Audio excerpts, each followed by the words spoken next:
Non, merci, ça va aller, je me débrouille.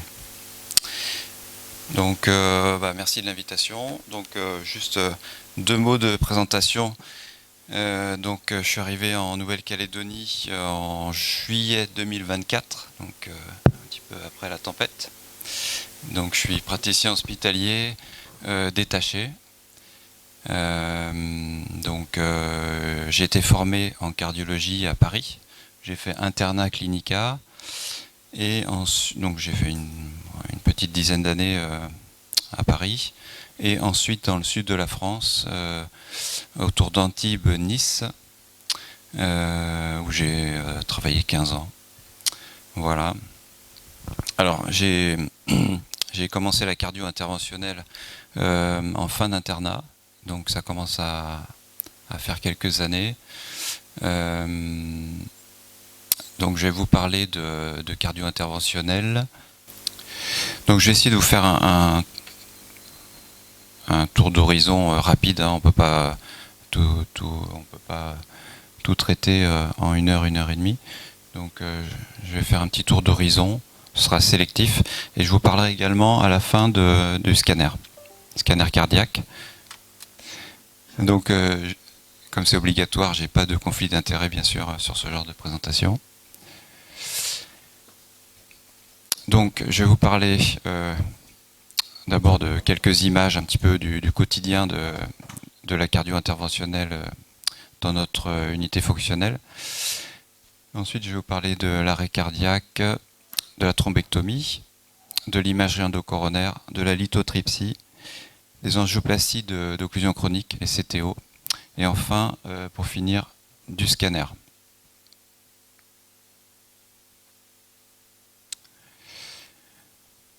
Donc, au niveau historique, hein, vous savez, donc la cardio interventionnelle, la coro, donc en gros, c'est les tout débuts de mettre des sondes dans les coronaires, c'est Sohns en 1958, donc là c'était un peu la préhistoire. Ensuite, on a eu Grünzig, donc Andreas Grünzig, qui a fait la première angioplastie au ballon en 1976. Donc là, c'était vraiment la date clé, avec du matériel qui n'a évidemment plus rien à voir avec le matériel actuel. Dans ses premières expériences, il avait évidemment beaucoup de dissections coronaires et donc les résultats n'étaient pas terribles. Ensuite est arrivé Puel, donc Jacques Puel de Toulouse, qui a fait la première angioplastie avec stent en 1986, donc qui est une date vraiment clé. Les premières expériences de stenting ont été marquées par un taux de thrombose de stent très élevé, donc aux alentours de 15%. Donc actuellement on est à 2%, même pas, de thrombose de stent. Ensuite on a eu Paul Barragan, donc un Marseillais, qui a fait passer un cap très important, car c'est lui qui a eu l'idée d'associer deux antirégants plaquettaires pour prévenir la thrombose du stent. Donc avant c'était des héparines, des AVK, etc. Mais ça marchait pas bien. Donc au début c'était aspirine et ticlide, et ensuite il y a eu le Plavix, et ensuite les plus récents, c'est-à-dire Effiant et Brilique, depuis maintenant quelques années. Donc ça a permis de réduire énormément le taux de thrombose de stent. Ensuite, une date clé également, c'est Marie-Claude Maurice qui a publié en 2002 la première étude sur le stent actif. Donc je vous rappelle, le stent actif, c'est un stent avec en général un polymère qui est sur le métal, et dans le polymère une drogue cytostatique. Donc ça c'était en 2002. Donc c'était des résultats extraordinaires, puisqu'elle faisait une coro, elle montrait le résultat de l'angioplastie immédiat, et elle montrait la coro à 6 mois, et l'aspect dans le stent était strictement inchangé. C'est-à-dire quelque chose qu'on n'avait jamais vu avec les anciens stents métalliques. Il y avait toujours une réaction inflammatoire et de fibrose à l'intérieur une hyperplasie néo-intimale et un peu de rosténose dans les stents nus, donc les stents métalliques. Et voilà, donc c'est un très grand cap, hein, et depuis les stents actifs n'ont cessé de progresser. Et on a maintenant des stents actifs vraiment de très grande qualité. Ensuite, on a eu le structurel qui est plus récent. Donc le structurel, c'est quoi? C'est pas les coronaires, mais c'est plutôt les valves, et notamment le TAVI, donc, qui a été inventé encore par un Français. Vous voyez qu'il y a énormément de Français en cardiologie interventionnelle qui ont été pionniers. Et donc c'est Cribier qui a créé le TAVI en 2002. Au début, personne n'y croyait, et maintenant tout le monde voit que le TAVI marche très très bien. Donc, quelques images du quotidien d'une salle de choro, hein, donc vous connaissez ça. Donc, la chorodiagnostic, bien sûr, qui reste un examen clé. Donc, on met des sondes, vous savez, dans les coronaires, toutes sortes de sondes qu'on adapte aux patients. La voie d'abord, c'est la voie radiale maintenant, dans 80, 90, voire 95% des cas. On continue à faire de la fémorale, bien sûr, mais beaucoup moins. Donc, on injecte la coronaire droite, hein. On injecte la coronaire gauche, avec une anatomie qui est variable selon les patients. Donc, on a des systèmes à dominance droite, des systèmes équilibrés, des systèmes à dominance gauche.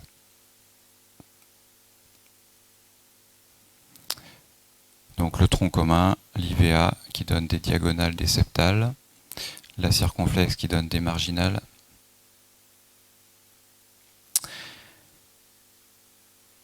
Donc ça, c'était une choro normale. En Calédonie, on n'a pas beaucoup de choro normales. On a plutôt ce genre de coronarographie. Donc avec des patients qui ont déjà eu pas mal d'interventions. Donc ici, là, c'est un patient qu'on a eu qui avait déjà un remplacement valvulaire aortique par bioprothèse qui avait dysfonctionné, sur lequel on avait mis un TAVI plus un PM. Donc ça, c'est des coros difficiles.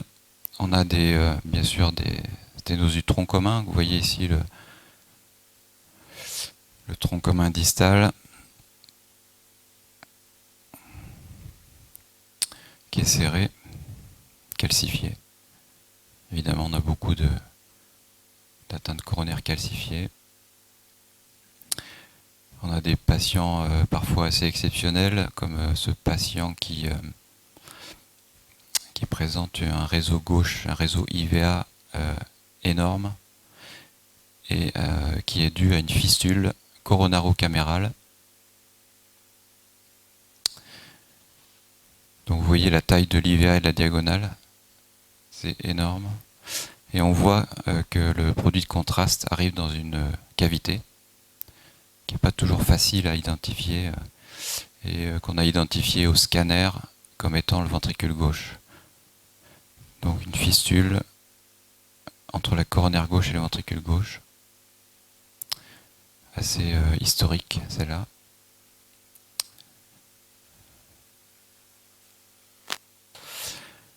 Donc bien sûr on opacifie des pontages.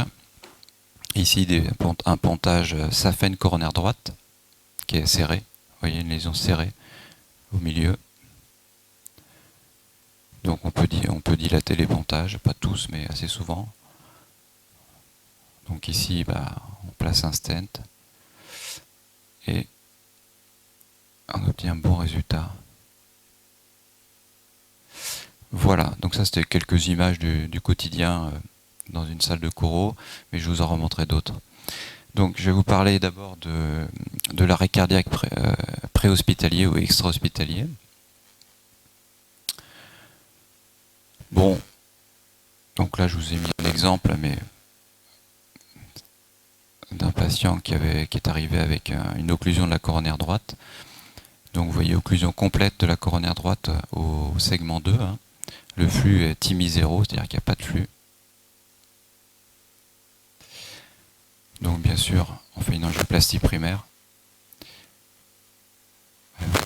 Mise en place d'un petit guide. Hein. Donc le principe de l'angioplastie, c'est toujours pareil. Hein. On passe un tout petit guide dans la sténose ou dans l'occlusion à travers. Et sur ce petit guide, on va pouvoir amener des cathéters à ballonnet et des cathéters qui portent des stents. On peut amener aussi d'autres matériels, comme je vous expliquerai après.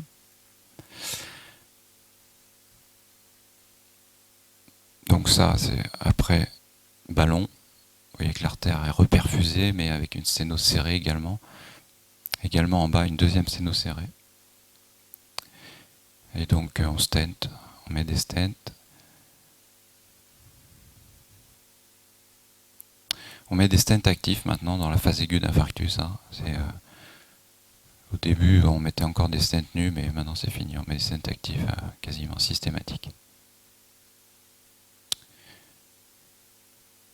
Voilà, donc on récupère une belle coronaire droite. Ça, c'est la pacification de sa coronaire gauche. Vous voyez qu'il y a une sténose serrée de l'IVA proximale. Ce qui peut être assez souvent le cas chez les patients qui font des arrêts cardiaques, qui soient multitongulaires. Donc, quelques chiffres sur l'arrêt cardiaque. En métropole, c'est 40 000 cas par an. Donc, je vous avais mis entre parenthèses pour comparer, l'endocardite, c'est 1500 par an. Donc, vous voyez que l'arrêt cardiaque, c'est quand même pas si rare que ça. Hein. En Calédonie, c'est 220 par an, ce qui fait à peu près un cas sur 1400 habitants. Donc, c'est quand même pas si rare que ça. L'âge moyen de l'arrêt cardiaque, c'est 68 ans. Ça concerne les hommes à 67%. Et ça arrive au domicile dans 80% des cas. Alors, ça c'est une publication qui date pas mal, mais qui est de bonne qualité. Et donc, dans cette publication, il y avait présence d'un témoin lors de l'arrêt cardiaque dans 72% des cas. Donc, on se dit c'est très bien. Mais le problème, c'est que le témoin débute une réanimation que dans 14% des cas. Principalement par un manque d'éducation de la population. Donc c'est vrai que c'est vraiment dommage. Entre l'arrêt et l'appel, il se passe en moyenne 12 minutes. Entre l'appel et l'arrivée du SAMU, il se passe 10 minutes. Ça c'est en métropole. Hein. Les étiologies, c'est fibrillation ventriculaire hein, dans 70% des cas. Donc on fait toujours une choro, alors soit en urgence, soit différée. En pratique, on fait en urgence s'il y a un sus-décalage de ST. Donc on trouve des occlusions coronaires chez un patient sur 2, des lésions instables chez un patient sur 4 et des coronormales chez un patient sur 4. Le pronostic, vous savez, c'est mauvais. Donc on a plus de 80% de décès sur place et moins de 5% de survivants. Probablement, ça s'est un peu amélioré depuis. Donc, dans la prise en charge de l'arrêt cardiaque, ce qui est très important, c'est la notion de chaîne. Hein. Donc, d'abord, le massage cardiaque par les témoins, ça c'est le plus important, je dirais. Et ça, c'est l'éducation de la population générale. Ensuite, l'arrivée du SAMU ou des pompiers, c'est le maillage territorial qui est très important. Ensuite, les patients qui arrivent sur la table de choro, il faut essayer de les dilater quand c'est possible et quand l'artère est occluse. Donc, Spaulding de Cochin avait fait une très belle étude dans New England en 1997 et il montrait que sur les arrêts cardiaques qui arrivaient en salle de choro, la réussite d'une angioplastie sur l'artère augmentait d'un facteur 5 la survie du patient. Ensuite, il y a toute la phase de réanimation qui est très importante, et notamment l'hypothermie, qui a montré son efficacité. Là, c'est une étude qui regardait un peu tous les facteurs intervenant dans la prise en charge, et en fait, on voit que le massage cardiaque seul, en fait, est vraiment important et efficace.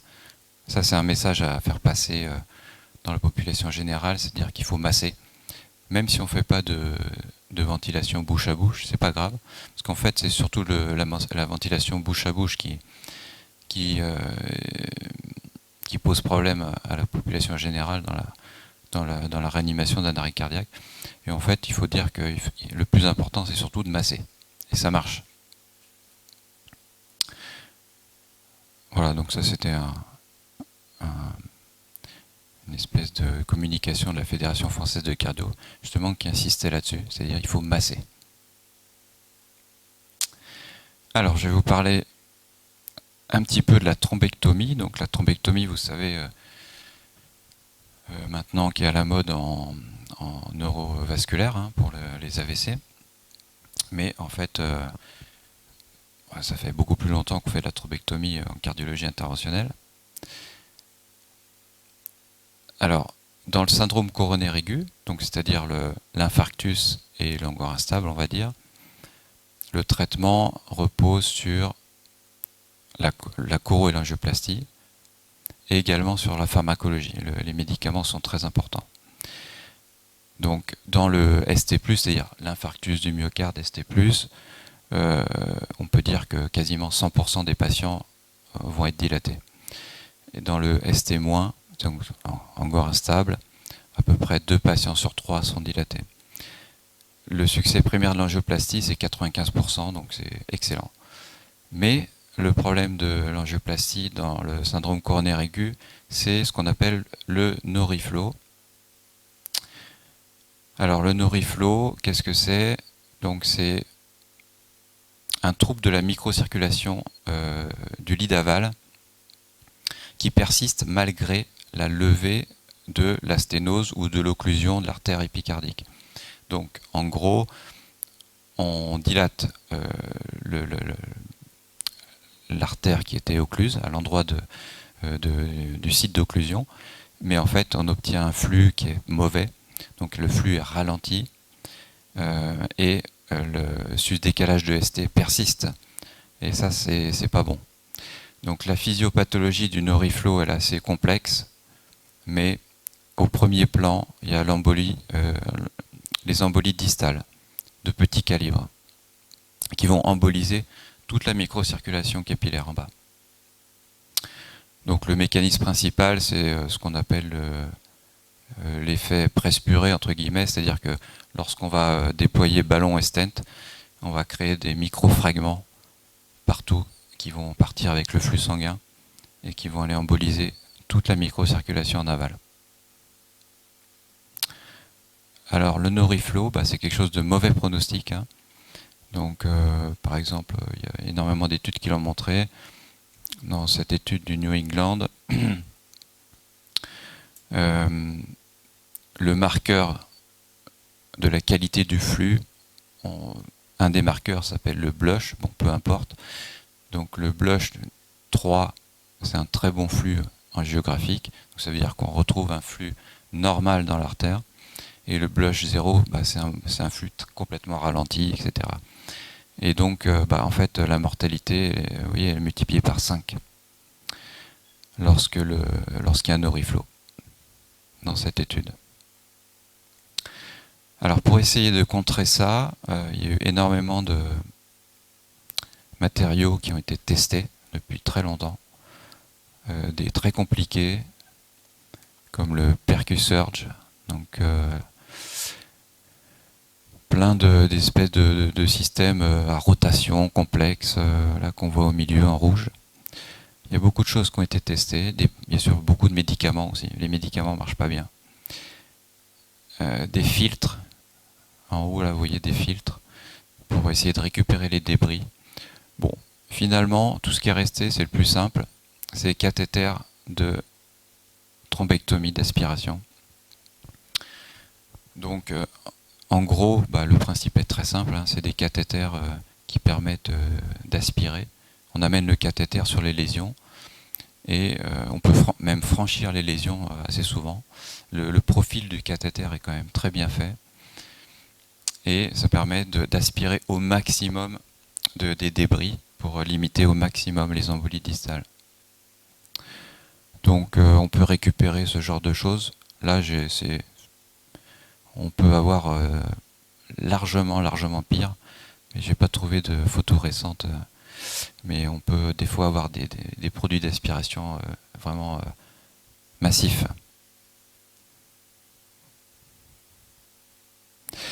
Donc ça, c'est un exemple qu'on a fait ici. Donc c'est un patient qui arrive avec un infarctus inférieur, occlusion TIMI 0 de la coronaire droite au genius inferius. On passe un guide.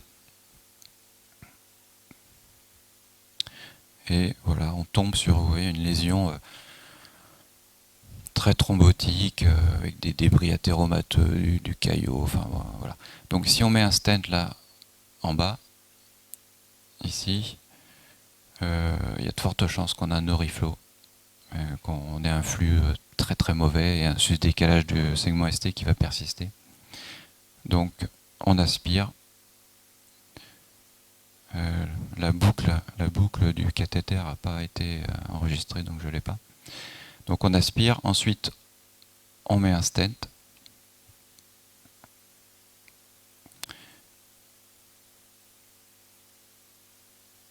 Et voilà, vous voyez, on obtient une bonne qualité sur le lit d'aval. Le flux est de bonne qualité. Il n'y a pas trop de débris un peu partout. Voilà, c'est ce genre de choses qu'on peut avoir avec l'aspiration, avec la thrombectomie. Ici, c'est un cas plus spectaculaire, je dirais, avec toujours pareil, une occlusion de la coronaire droite. Et après passage du guide et de l'aspiration, vous voyez, on récupère directement ça, sans stent. Donc ça, c'est des cas où il y a petite plaque et gros thrombus. Donc quand on a ça, on n'a même pas besoin de stenter.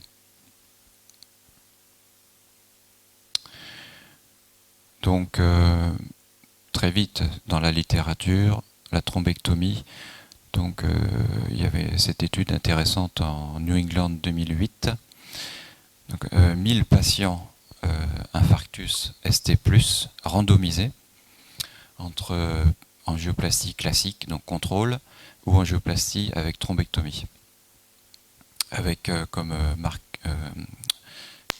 pour tester les résultats, comme critère d'évaluation, donc le niveau de blush, donc c'est-à-dire le critère de bonne ou mauvaise reperfusion, et aussi la résolution du sus-décalage du segment ST, qui est très importante.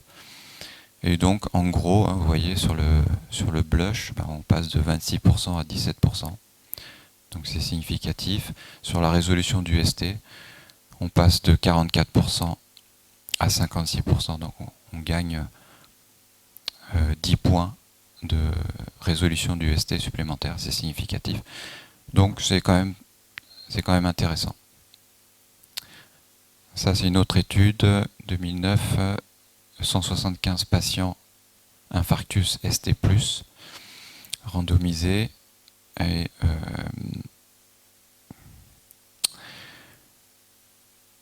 donc sur la résolution du ST, on retrouve un peu les mêmes tendances, même plus marquées, donc 39% de résolution dans le groupe contrôle.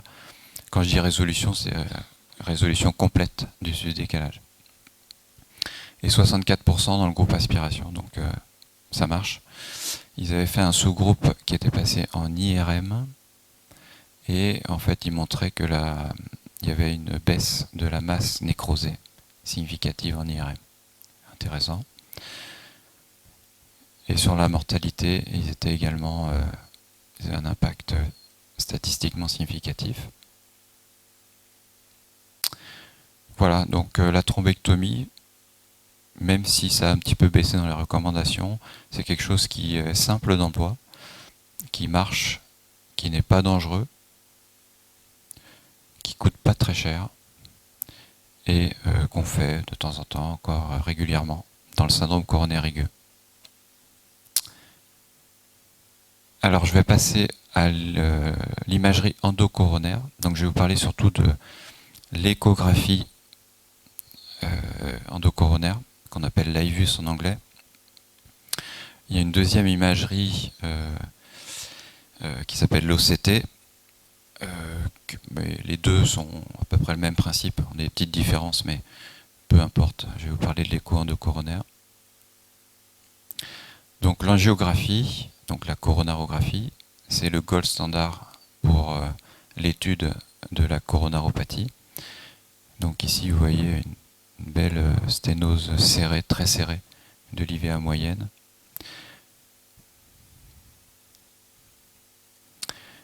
Ici, vous voyez une sténose serrée de l'IVA moyenne, mais un beau thrombus en amont. Donc quand on a des images comme ça en coro, on n'a aucun problème. Tout est clair. Mais la coro a des limites. La principale limite, c'est que la coronarographie, c'est un luminogramme, c'est-à-dire que on voit la lumière, mais on ne voit pas la paroi. Deuxième problème, on a du mal à estimer le thrombus et les calcifications en coro. Et tout ça, ça peut amener à quelques difficultés aussi pour quantifier les lésions, quantifier les sténoses. Alors pourquoi ? Parce que lorsque la plaque ici, donc en noir, c'est la lumière de l'artère, d'accord ? Et autour, c'est la plaque. Donc, lorsqu'on a une plaque concentrique, comme celle-ci, eh bien, quelle que soit l'incidence des rayons X qui vont arriver, c'est-à-dire que ça arrive d'en haut ou ça arrive du côté, eh bien, on va avoir une sténose serrée en coro. Ça va donner ça. Par contre, si la plaque est excentrique, donc ici c'est la plaque excentrique, ici c'est la lumière, eh bien, si les rayons X arrivent dans cette incidence, on aura une sténose serrée, mais si les rayons X arrivent dans cette incidence, on aura une sténose qui n'est pas serrée. Donc l'écho endocoronaire peut pallier à ça avec donc des sondes diverses et variées et donne des images comme ça. Donc c'est de l'échographie, hein. C'est de l'échographie, sauf que la fréquence de la sonde est différente. Donc ici vous avez une artère normale, et ici vous avez une artère avec une plaque d'athérome que vous voyez ici, qui est assez excentrique, hein, comme je vous ai montré juste avant. Donc vous voyez que la lumière est quand même encore très bien conservée, et si on fait une coro, on va dire la sténose fait 30%, enfin on va dire il n'y a rien quoi. En coro on va dire il n'y a rien, mais en fait si vous faites une écho endocoronaire, vous voyez qu'il n'y a pas rien. Vous voyez qu'il y a une grosse plaque d'athérome.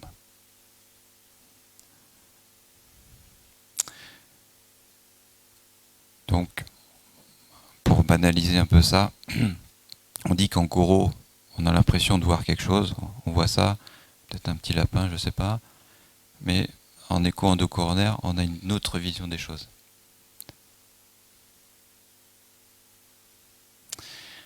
Alors au niveau diagnostic, l'écho endocoronaire, ça apporte donc quantification de sténose, je vais vous montrer après, détection des ruptures de plaques peu sténosantes, qu'on peut avoir notamment dans les infarctus qui sont dits à coronaire normal, mais en fait c'est pas des coronaires normales, et également le sizing des stents, c'est-à-dire préciser quelle taille de stent, quelle longueur, quel diamètre. Voilà. Donc un exemple sur la quantification de sténose. Ici vous voyez, on a une coronarographie avec une sténose de la circonflexe moyenne avec un gros lit d'aval. Et en coro, on va dire c'est une lésion à on va dire à 50% quoi. Voilà. Donc est-ce qu'elle est vraiment serrée? Est-ce qu'elle est ischémiante? La coro peut pas toujours répondre à la question. Si on fait l'écho endocoronaire, ça c'est le segment en amont, et ça, c'est au niveau de la lésion. Donc on voit que la surface de référence de l'artère, c'est 12 mm². Et que la surface au niveau de la sténose, c'est 3,3 mm². Hein, donc en fait la sténose est significative. En général, la barre est à 4 mm² pour les artères épicardiques proximales. Et donc on va la dilater. Donc on l'a dilatée. Et ça c'est le résultat après. Après je vais vous montrer un autre cas sur le sizing des stents. Donc détection de plaques non sténosantes, bah ça c'est une choro encore. Bon alors c'est pas une choro de très bonne qualité, c'est vieux, mais vous voyez ici là, on va dire au segment 2, là sur la deuxième flèche, je sais pas pourquoi ma flèche, j'arrive pas sur l'écran à voir ma petite souris, peu importe.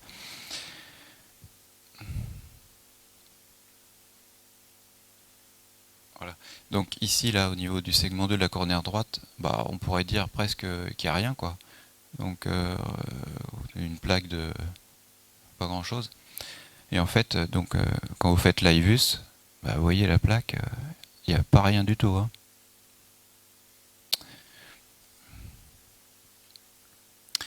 Donc détection de plaques rompues. Donc ça c'est intéressant également, l'imagerie endocoronaire. Alors ici, bon, c'est un cas assez facile parce qu'en angiographie on devine déjà qu'il y a une plaque rompue. Mais ici vous voyez en IVUS, c'est beaucoup plus net. Hein. Donc en fait, la plaque est rompue et le sang pénètre à l'intérieur de la plaque. D'accord ? C'est un ulcère de plaque. Donc ça, évidemment, c'est pas bon, hein, c'est des plaques instables, donc en général, il faut les stenter.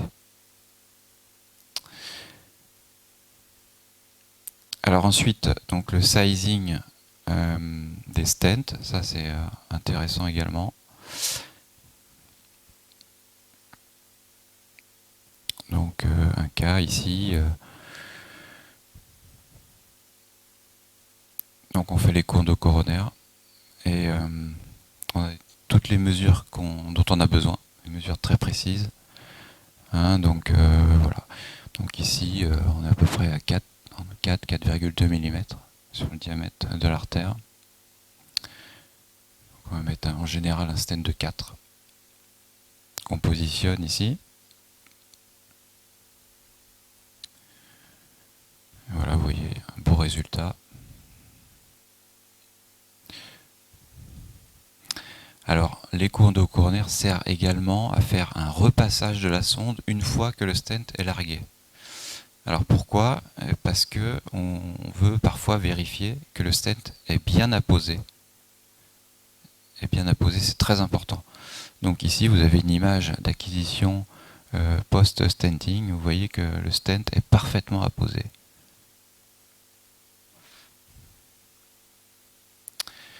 Ici, vous avez des images de malapposition. Vous voyez que le stent ici, il est mal apposé à l'artère.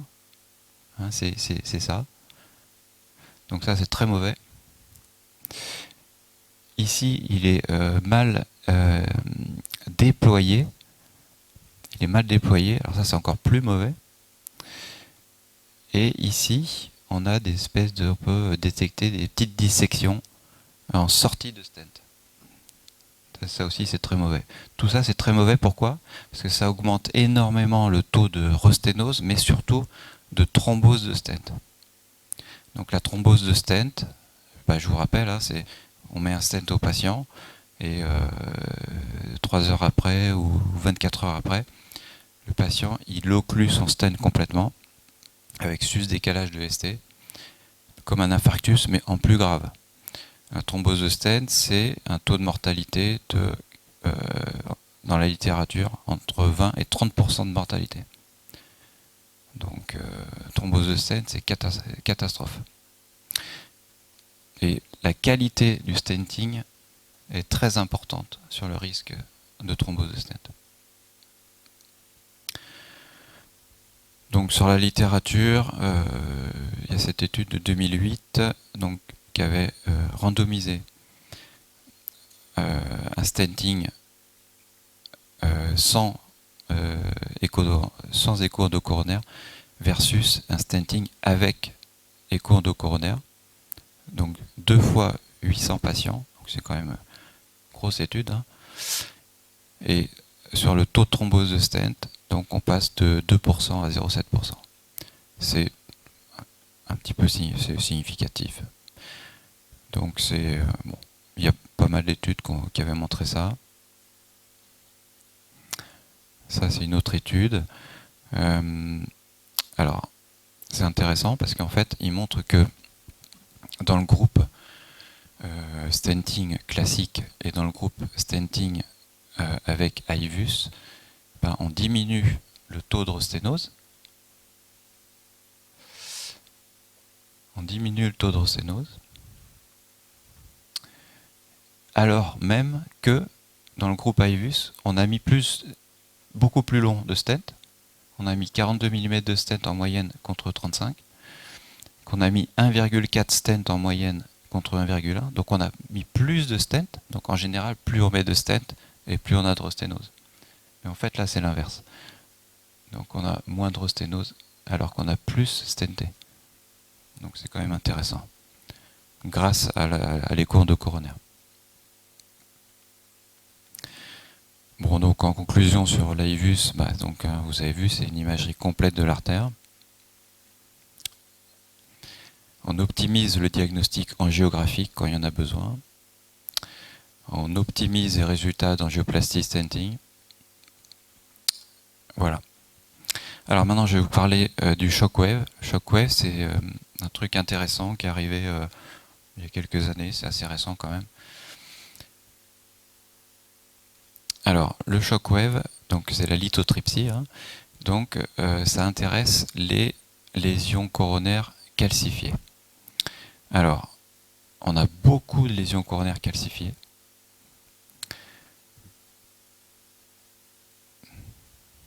Et quand on dilate des lésions coronaires calcifiées, eh bien l'angioplastie est plus compliquée et les résultats sont moins bons.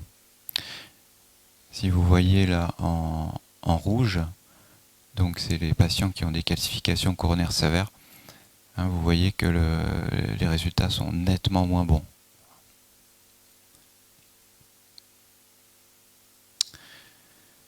Alors pourquoi? Notamment parce que on va avoir du mal, on peut avoir du mal à déployer les stents. Ici, encore une fois, comme tout à l'heure, hein, une image de déploiement complètement incomplet du stent. Donc ça, c'est très souvent dû à des lésions très calcifiées. Et ça, c'est très très mauvais. Alors, donc la lithotripsie, vous connaissez, hein, c'est ce qu'on fait dans les reins pour les lithiases, etc. Donc ça a été appliqué au coronaire.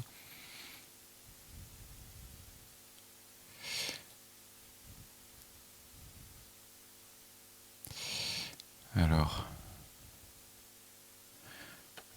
normalement, ça, si ça marche, voilà, c'est une démonstration in vitro qui est assez sympa. Donc en fait, c'est un cathéter à ballon qu'on met dans la coronaire, hein, dans la lésion calcifiée. Et ensuite, on envoie des espèces d'ondes de choc. Voilà.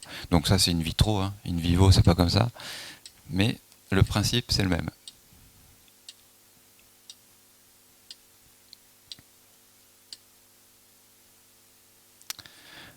Voilà, donc en imagerie, ça donne des trucs comme ça.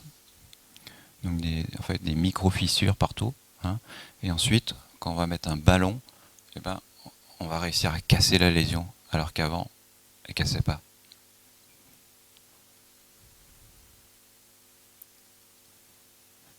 Ici, c'est un patient qu'on a fait il n'y a pas très longtemps, qui avait une sténose du tronc commun distal, très calcifiée.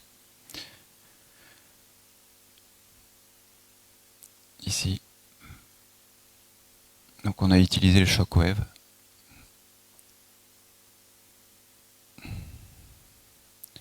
Et ça, c'est le résultat après. Vous voyez, donc il n'y a plus de sténose. Le stent est bien déployé.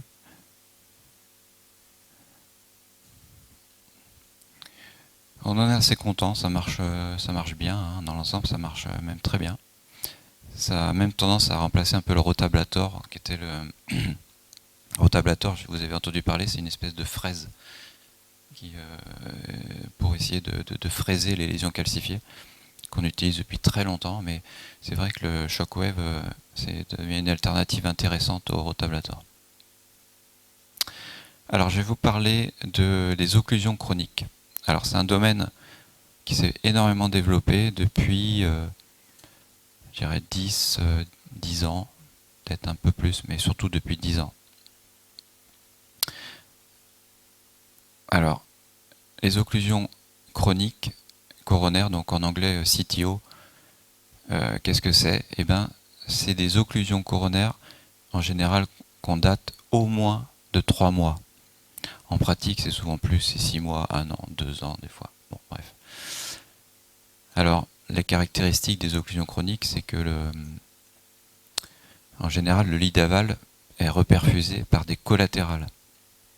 Ici, vous avez des collatérales, donc qu'on dit homolatérales, puisque c'est la coronaire droite qui a donné des collatérales pour la coronaire droite. Et de temps en temps, c'est des collatérales contralatérales, c'est-à-dire que c'est la coronaire gauche qui amène des collatérales pour vasculariser la droite. Alors, en angioplastie, avant, ça, c'était impossible. Donc, c'est impossible. Et depuis 10-15 ans, ça devient possible. Alors, qui est concerné par les angioplasties d'occlusion chronique? Alors, ce qui est assez indiscutable maintenant, enfin indiscutable c'est un grand mot, mais c'est les patients qui restent symptomatiques sous traitement médicamenteux. Ces patients qui ont des viabilités documentées, parce que si une artère s'est occluse et que la nécrose myocardique a été complète, eh ben, ça ne sert à rien d'essayer d'ouvrir l'artère. Le bénéfice c'est 0 pour le malade, et par contre il a les risques de la procédure, donc il ne faut surtout pas faire. Donc il faut une viabilité.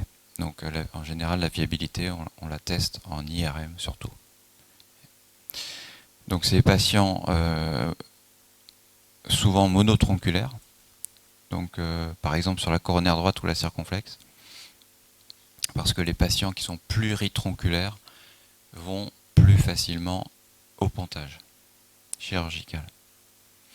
Donc ça peut être des patients qui sont récusés par le chirurgien, hein, parce qu'il y a des patients qui ont des aortes porcelaines, etc. Donc le chirurgien ne veut pas l'opérer. Et aussi, ce qui est important, c'est a priori les chances de réussite qu'on estime a priori. Si on estime a priori qu'il y a 10% de chances de réussir, il vaut mieux pas y aller. Alors pourquoi c'est intéressant de réouvrir les CTO? Il y a plein d'études qui le montrent, hein. Donc ici c'est une étude dans un bon journal de cardio. En gros, c'est des patients qui ont été dilatés sur des CTO. Donc 14 000 patients, oui, c'est énorme. Donc lorsque l'angioplastie n'a pas marché, on a une courbe comme ça de mortalité. Si la revascularisation est incomplète, en gros si la CTO n'a pas marché, c'est-à-dire si on n'a pas réussi à dilater la CTO, vous voyez la courbe des patients c'est presque la même.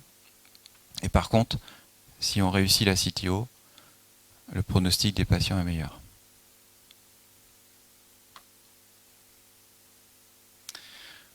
Alors, comment on fait? C'est des procédures beaucoup plus complexes que les angioplasties classiques. Il faut informer les patients, il faut qu'ils soient préparés en double antiagrégation. On arrête bien sûr tout ce qui fait saigner en plus, c'est-à-dire les AVK, les NACO, enfin les NACO c'est les AOD. Hein. C'est des procédures qui se font en simple ou en double abord artériel, je vous montrerai des images après. L'anticoagulation est très importante pendant la procédure parce que on va mettre beaucoup de matériel dans le patient et ça thrombose. Et quand ça thrombose, c'est vraiment pas bon. Donc on fait de l'héparine, comme dans toutes les angioplasties, mais d'une manière beaucoup plus rigoureuse. La stratégie est définie d'avance, donc il n'y a pas d'improvisation. Ensuite, on a une boîte à outils qui est très complète. Et ensuite, il faut que les opérateurs soient formés. Donc, dans les publications actuelles de CTO, on a des taux de succès aux alentours de 80%, ce qui est énorme, hein, parce qu'au début des CTO, c'était même pas 50% de succès. Les taux de complication de ces procédures, alors dans la littérature, on est à 3-5%, c'est peut-être un peu optimiste, mais voilà, on est en dessous de 10% de complications. Et encore une fois, au début de l'expérience, c'était un taux de complication beaucoup plus élevé. Donc on a du matériel spécifique. Le matériel clé, ce sont les microcathéters. Donc ici vous avez un exemple. Donc les microcathéters, donc c'est un microcathéter qui va glisser sur le guide d'angioplastie et qui a la faculté de, si possible, franchir, une fois que le guide aura franchi, d'aider le guide à franchir et ensuite lui-même, le microcat, de franchir la lésion. Ce qui va aider pour la suite. Ensuite, on a une batterie de guides, ils sont très importants. Donc on a toutes sortes de guides, des guides métalliques, hydrophiles, plus ou moins pointus et plus ou moins lourds. C'est-à-dire que à l'extrémité du guide, on va avoir une poussée plus ou moins forte selon le type d'occlusion chronique. Ensuite, on a des techniques d'angioplastie particulières, que je ne vais pas trop détailler. Et on a, en gros, il y a trois grosses sortes de techniques pour l'angioplastie de CTO. C'est soit on essaye de franchir en antérograde, c'est-à-dire, je vous montrerai après, c'est-à-dire la coronaire droite de tout à l'heure, on va essayer de la franchir en antérograde, c'est-à-dire en passant par la coronaire droite. Soit en rétrograde, c'est-à-dire qu'on va passer un guide dans la coronaire gauche, dans les collatérales, et on va essayer de franchir l'occlusion de la coronaire droite à l'envers. Soit dissection réentrée, c'est-à-dire qu'on va disséquer la coronaire droite, et une fois qu'on sera de l'autre côté, on va re-rentrer dans la lumière. Donc en gros, antérograde c'est 70% des cas, rétrograde c'est 20% des cas, et dissection réentrée même pas 10%.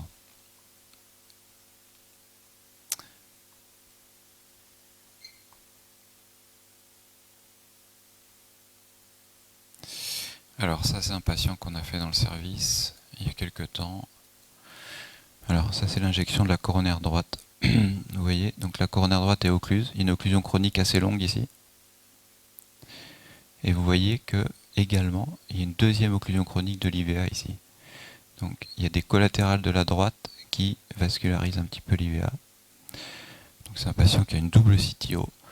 Normalement c'est chirurgical, mais le patient n'a pas pu être opéré pour des raisons que je ne détaillerai pas. Donc on a décidé de le dilater, d'essayer de le dilater sur la coronaire droite.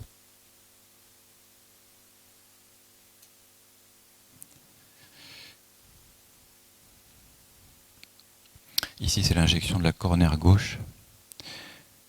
Donc tronc commun circonflexe, et ici la droite qui est reprise par des collatérales qui viennent de la coronaire gauche. Ici il y a une occlusion chronique de l'IVA. Donc on a laissé tomber l'IVA parce qu'il n'y avait pas de viabilité sur la paroi antérieure en IRM. Donc on s'est concentré sur la droite qui avait une viabilité et qui est dominante.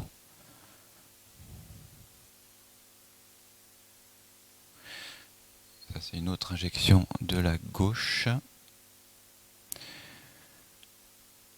Et vous voyez que le lit d'aval de la droite est très beau. Hein.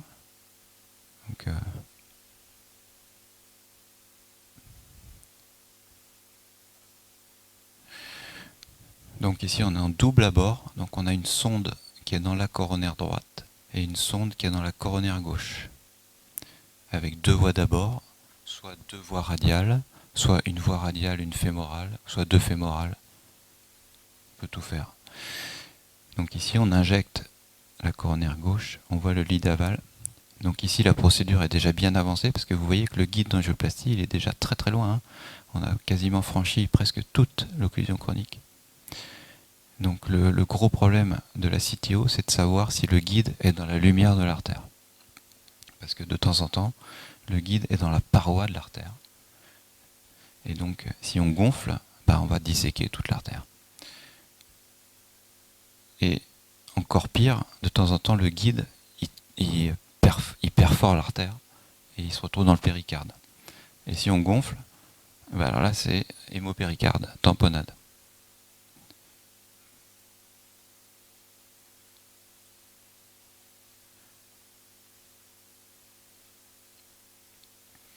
Donc, là, le guide a déjà bien progressé et le microcathéter a suivi.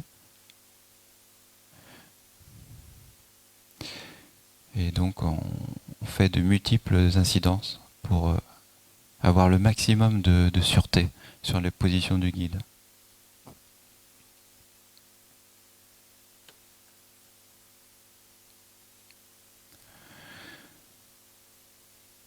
Donc ici, vous voyez, on a l'impression que le guide est en bonne position, il est dans l'IVP.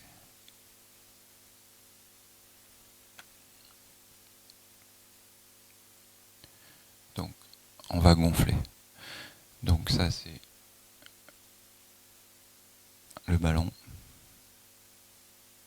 Ensuite, on stent. Souvent, on stent un peu partout.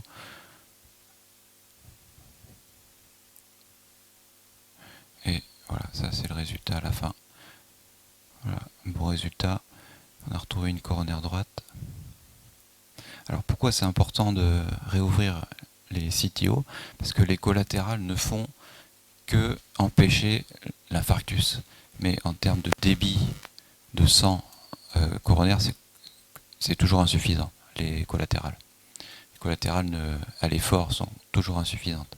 Donc c'est pour ça qu'il faut réouvrir les occlusions chroniques. Parce que là, on retrouve une coronaire droite normale qui à l'effort va se comporter normalement.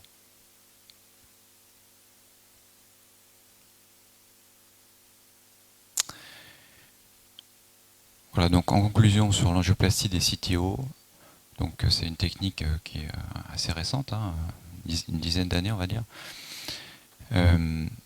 Donc les bénéfices, bah, ils sont là. Quand le lead aval est beau, quand le lead aval est viable, bien évidemment. Les patients qui vont profiter le plus, c'est les patients qui ont une ischémie étendue. Donc on peut quantifier l'étendue de l'ischémie par différents tests. Les patients symptomatiques sous traitement médical, les patients pontés et qui ont un pont occlus et qu'on ne va pas réopérer. Et donc à ce moment-là, ça peut valoir le coup d'essayer de réouvrir la coronaire native. Et bien sûr, les patients qui sont récusés en chirurgie pour X raisons.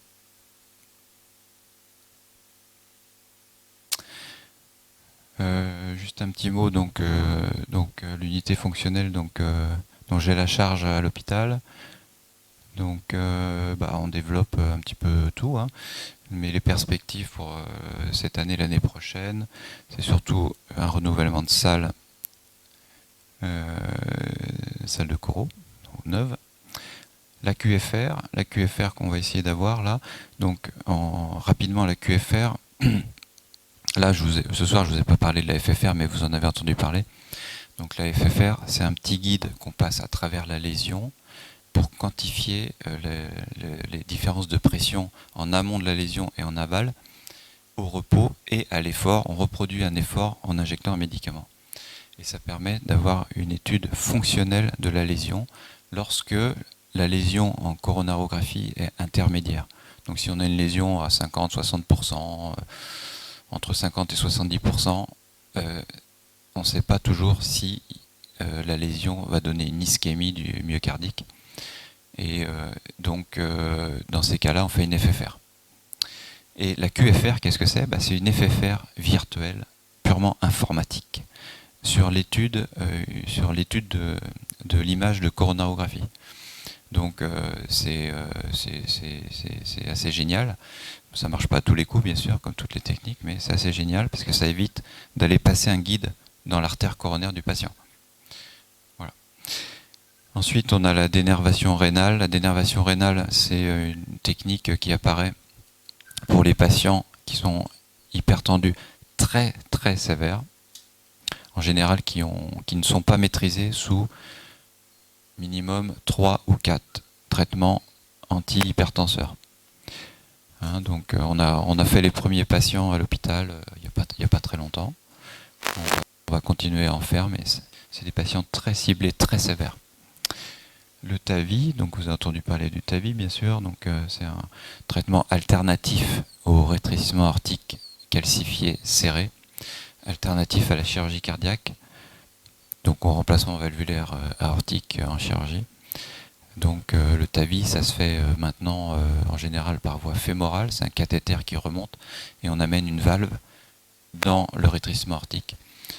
Ça marche très bien et les indications s'élargissent de plus en plus.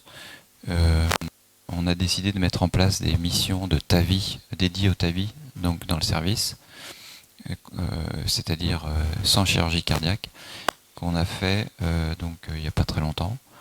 Et ça a permis de faire, si je me souviens bien, 13 ou 14 malades sans avoir besoin de les évassaner.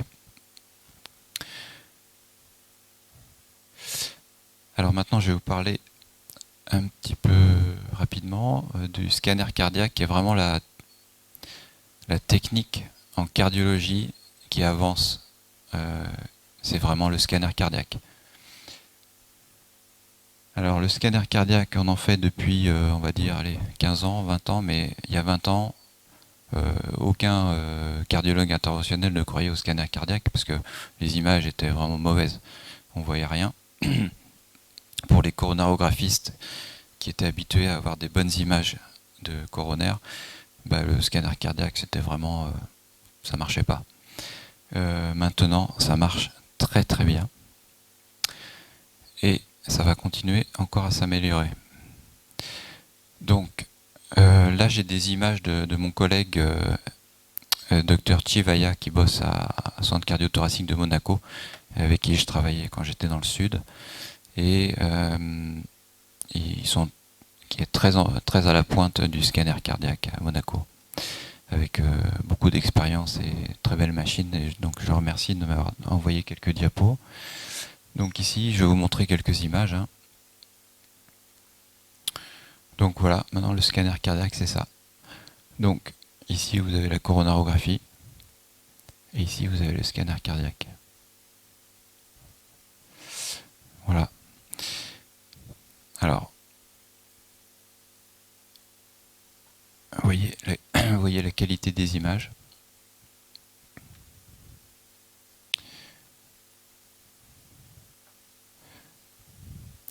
Ici, donc c'est la même chose, mais en étude en coupe. On a accès à la planimétrie, on a accès à la composition des plaques, aux calcifications.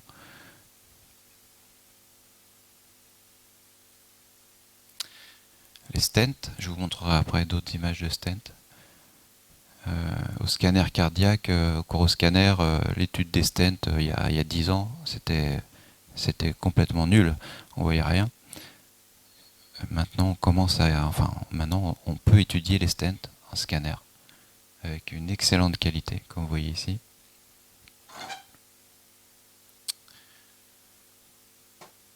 Bon, pas mal d'images. Ici, c'est des images d'une atteinte diagonale, donc des artères du réseau secondaire. Au début de l'expérience du coroscanner, on ne pouvait pas du tout explorer le réseau secondaire, c'est-à-dire les diagonales, les septales, les petites marginales, etc. Maintenant, au scanner, avec les nouvelles machines, on a accès aux diagonales, vous voyez, avec une excellente qualité.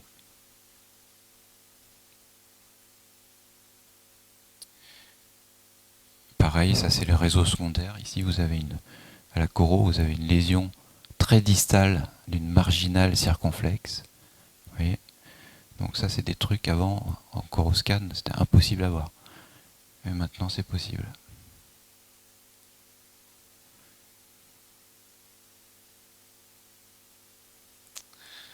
Ici, une plaque instable sur la coronaire droite qui a été traitée médicalement, hein, donc pas d'angioplastie, pas de stent. Et ici le contrôle, vous voyez. Donc c'était un contrôle à 1 an. Hein, vous voyez, la lésion a bien évolué. Il n'y a pas de sténose serrée. La lésion s'est un petit peu calcifiée. Donc la lésion a cicatrisé sous traitement médical. Donc il n'y a pas besoin de courroie de contrôle, pas besoin d'angioplastie, pas besoin de stent. Une des limites du scanner depuis tout le temps, c'est l'étude des stents, comme je vous ai dit. Alors, on a avec les nouvelles machines, notamment avec un mode qui s'appelle UHR, peu importe, eh bien, on peut étudier les stents, et même les stents de petit calibre, ce qu'on ne pouvait pas faire avant. C'est-à-dire que sur les anciennes machines les machines d'il y a 5 ans, 8 ans, on pouvait quand même étudier un peu les stents, mais les stents de gros calibre, donc 3,5 mm, 4 mm de diamètre. Et maintenant, avec les nouvelles machines, on peut étudier même les stents de petit calibre, hein, c'est-à-dire 2,5 mm ou 2,25, avec une qualité, vous voyez, qui est quand même excellente. Ici un autre exemple, donc un stent de 3 mm de diamètre, 38 de long. Hein, vous voyez, voilà. Donc avec le développement du scanner, les courroies de contrôle pour quand on a un doute, est-ce que le stent a bien évolué, est-ce qu'il y a une neurosténose, etc. Bientôt ce sera scanner, hein, ce sera pas courroie. Hein, vous voyez des patients ici qui ont eu des reconstructions de coronaire droite avec des longueurs de stent énormes. C'est pareil, hein, au scanner on peut les explorer avec une très très bonne qualité.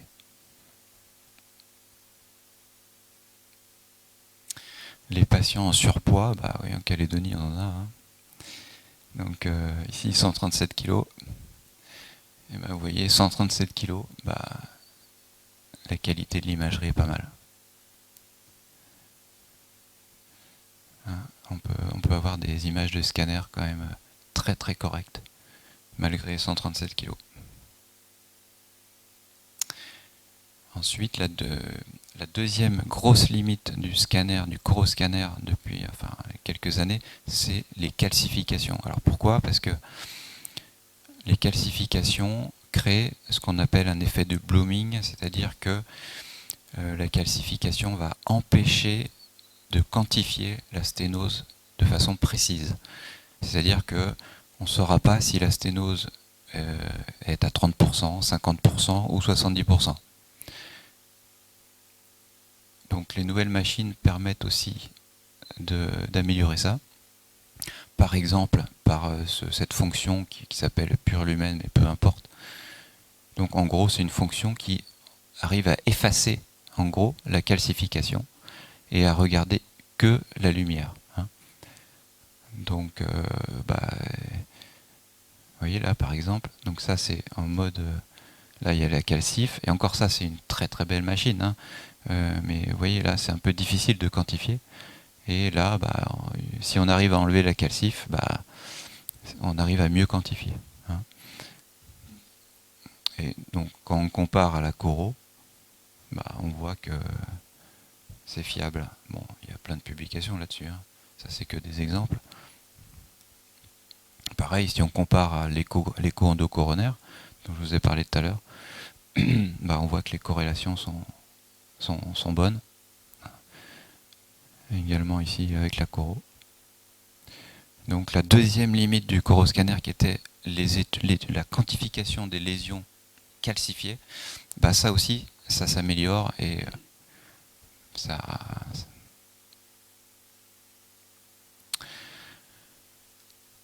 Enfin, la prochaine petite révolution dans le scanner, donc vous avez vu que la qualité d'imagerie est vraiment spectaculaire. on arrive à une qualité d'imagerie qui est exceptionnelle. Mais en plus, on va avoir dans quelques temps ce qu'on appelle la FFR City, c'est-à-dire une FFR virtuelle, pas sur la coronarographie, mais sur le scanner. Donc c'est la FFR City. C'est un petit peu ce que je vous expliquais comme la QFR, sauf que la QFR, ça se fait en coronarographie. Il faut faire une coro. Là, l'idée, c'est d'avoir une FFR virtuelle, mais sur le scanner. Alors, quand on aura ça, on aura premièrement une imagerie anatomique de très bonne qualité, comme je vous ai montré sur les images, et deuxièmement, on aura une information fonctionnelle, c'est-à-dire est-ce que la lésion qui fait par exemple 60%, est-ce qu'elle est ischémiante ou pas? Donc on aura une FFR City. Tout ça dans le même examen. Donc on aura une information anatomique plus une information fonctionnelle. Voilà. Donc le scanner va prendre une place énorme en cardiologie. Voilà, je crois que j'en ai terminé, mais je vous remercie.